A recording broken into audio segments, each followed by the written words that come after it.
بسم اللہ الرحمن الرحیم۔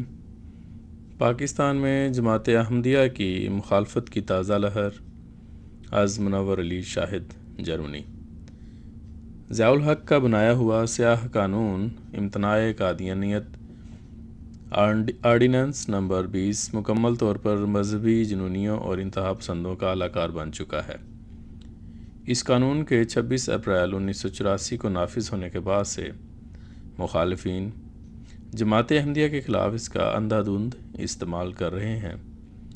ریاست، حکومت، سیاسی جماعتوں و قائدین سب ہی گویا مذہبی جماعتوں کے آگے بے بسی کی تصویر بنے اپنی خاموشی کے ساتھ ان کی حمایت کرتے ہوئے دکھائی دیتے ہیں، اور کبھی اگر ان کی طرف سے کوئی کارروائی عمل میں لے آئی جائے تو الا ماشاء اللہ محض خانہ پوری کے علاوہ اور کوئی مقصد نظر نہیں آتا۔ کیونکہ مخالفین اپنی مخالفانہ روش پر قائم و دائم نظر آتے ہیں، جبکہ مظلوم کی کسی بھی طرح داد رسی نہیں ہو پاتی۔ اگر جرم کسی احمدی کے خلاف ہوا ہو تو اکثر و بیشتر اس کا بار یعنی مدعا نامعلوم مجرم کے سر پر ڈال کر معاملہ داخلے دفتر کر دیا جاتا ہے۔ مذہبی تعصب کی ایک مثال اس طرح بھی مشاہدے میں آتی ہے کہ پاکستان کا اردو میڈیا، چاہے وہ پرنٹ ہو یا الیکٹرانک، احمدیوں پر ہونے والے مظالم کی رپورٹنگ سے گریز کرنے میں عافیت سمجھتا ہے، جبکہ بعض انگریزی اخبارات و جرائد اور عالمی نشریاتی ادارے ایسے افسوسناک واقعات کی کوریج کرتے ہیں۔ سال رواں کا ابھی یہ تیسرا ماہ شروع ہوا ہے اور کراچی اور سندھ سمیت وطن عزیز کے کئی شہروں میں مساجد کے میناروں کی توڑ پھوڑ اور ان پر حملے روز کا معمول بن گئے ہیں۔ جنوری کے وسط میں مارٹن روڈ کراچی کی مسجد کے میناروں کو شرپسندوں نے سیڑھی لگا کر نقصان پہنچایا اور فرار ہو گئے۔ 2 فروری کو صدر کراچی میں واقع احمدیہ ہال کے میناروں کو نقصان پہنچایا گیا۔ ذرائع ابلاغ کے مطابق 10-15 نامعلوم افراد کے خلاف پرچہ درج کیا گیا ہے، جبکہ تصاویر اور ویڈیوز کی صورت میں واضح شواہد موجود ہیں کہ قیام پاکستان سے قبل تعمیر کی جانے والی احمدیہ مسجد کو نقصان پہنچانے والے اس کریہ فعل میں کون لوگ ملوث ہیں۔ ماہ فروری کے پہلے ہفتہ میں اندرون سندھ میں متعدد کارروائیاں کی گئیں اور جماعت کی مساجد پر حملے کیے گئے۔ ایک ہی رات میں 2 واقعات ہوئے۔ نور نگر ضلع عمرکوٹ سندھ میں احمدیہ مسجد کی دیوار پھلانگ کر نامعلوم افراد اندر داخل ہوئے اور مسجد کو آگ لگا دی، جس سے مسجد کی صفیں اور کرسیاں جل گئیں۔ گوٹھ جاوید احمد ضلع میرپور خاص میں احمدیہ مسجد کے مینار توڑے گئے اور مسجد کو آگ لگائی گئی۔ ہفتہ 4 فروری کی رات کو سیٹلائٹ ٹاؤن میرپور خاص میں احمدیہ مسجد پر فائرنگ کی گئی۔ مسجد کی دیواروں اور گیٹ پر گولیاں لگیں، جبکہ اس وقت متعدد احمدی اندر موجود تھے۔ ہفت روزہ فرائیڈے ٹائمز لاہور۔ 18 جنوری 2023 کو مارٹن روڈ کراچی سے شروع ہونے والی کارروائی کا دائرہ اب اندرون سندھ تک پہنچ گیا ہے۔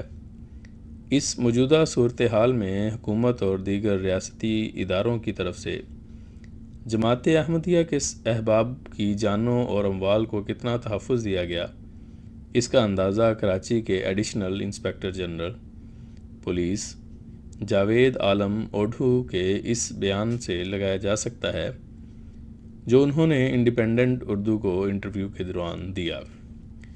انہوں نے کہا کہ مذہبی اقلیتوں کو تحفظ فراہم کیا جاتا ہے، لیکن 24 گھنٹے سیکیورٹی نہیں دی جاتی ہے۔ انہوں نے مزید کہا کہ احمدیوں کی عبادت گاہوں پر عبادت کے لیے مخصوص اوقات میں سیکیورٹی فراہم کی جاتی ہے۔ کتنی عجیب بات ہے یہ، شرپسندوں کی طرف سے حملوں کا خطرہ 24 گھنٹے رہتا ہے اور حملے ہوتے بھی رہتے ہیں، لیکن صرف عبادت کے وقت سیکیورٹی دینا محض رسمی کارروائی کے مترادف ہے۔ گزشتہ سال شرپسندوں کی جانب سے پنجاب میں بھی اس قسم کی متعدد کارروائیاں کی گئیں۔ 4 جون 2022 کو پنڈ دادن خان جہلم میں مسجد کے مینار شہید کیے گئے۔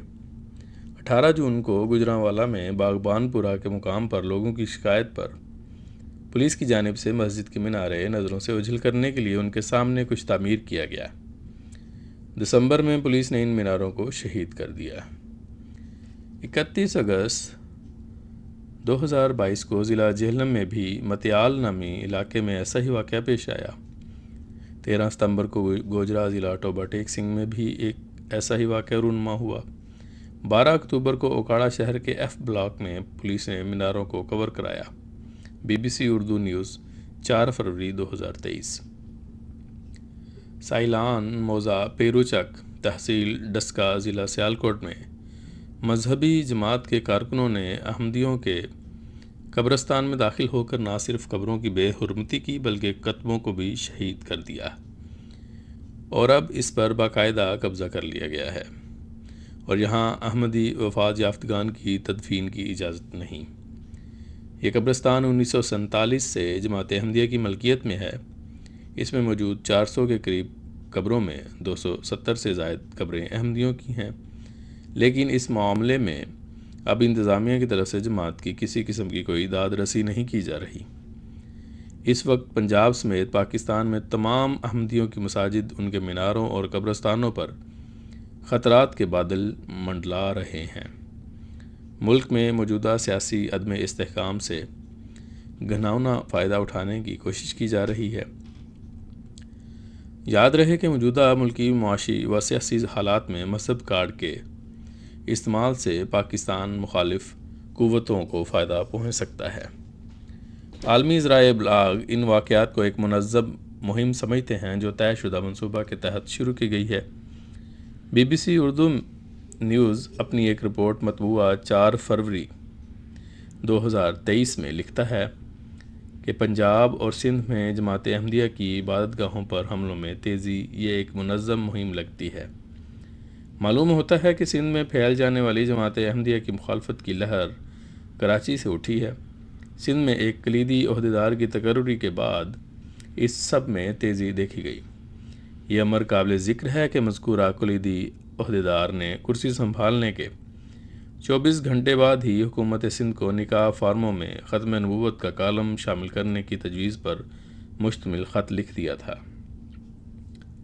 عقل مند کے لیے اشارہ کافی ہوتا ہے، اور موجودہ حالات و واقعات ہمارے خدشات کی تصدیق کرتے ہوئے دکھائی دیتے ہیں۔ کراچی وہ شہر ہے جہاں بانی پاکستان ابدی نیند سو رہے ہیں، لیکن آج کل اسی شہر کراچی سمیت ملک بھر میں اقلیتوں کے خلاف جو ہو رہا ہے وہ بانی پاکستان کے فرمان کی پامالی کے ساتھ ساتھ ان کی توہین بھی ہے۔ شہر قائد میں احمدیوں کی مساجد کے منارے توڑے اور گرائے جا رہے ہیں، کوئی روکنے والا نہیں۔ یکے بعد دیگرے متعدد واقعات ہوئے ہیں۔ شرپسند عناصر کو کھلی چھٹی ملنے پر انہوں نے اندرون سندھ پہنچ کر وہاں شرپسندی شروع کر رکھی ہے۔ پاکستان کے تشخص کو مجروح کرنے کی اس سے زیادہ خطرناک اور گھناؤنی سازش اور کیا ہو سکتی ہے کہ کراچی جیسے شہر میں مساجد کے مینار، جبکہ پنجاب میں قبریں اور ابدی نیند سونے والے احمدی تک محفوظ نہیں۔ ایک باشعور، امن پسند اور محب وطن پاکستانی سوچنے پر مجبور ہے کہ پاکستان کن عناصر کے ہاتھوں یرغمال بن چکا ہے۔ کراچی آزادی پاکستان کے بعد پاکستان کا پہلا دارالحکومت بھی رہا ہے۔ اسی شہر میں بانی پاکستان نے 11 اگست کو پہلی دستور ساز اسمبلی میں کی جانے والی تاریخی تقریر میں یہ واضح کیا تھا کہ پاکستان کے شہری کے مذہب و عقیدہ سے ریاستی امور کا کوئی تعلق نہ ہوگا، اور ان کی جان و مال کی حفاظت حکومت کا اولین فرض ہوگا۔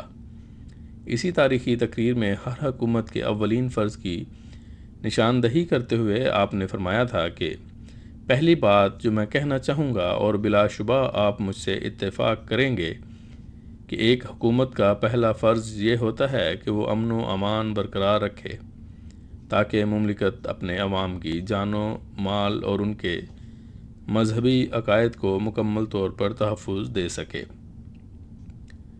آج 75 سال بعد پاکستانی شہریوں کو جتنا تحفظ مل رہا ہے وہ سب کے سامنے ہے۔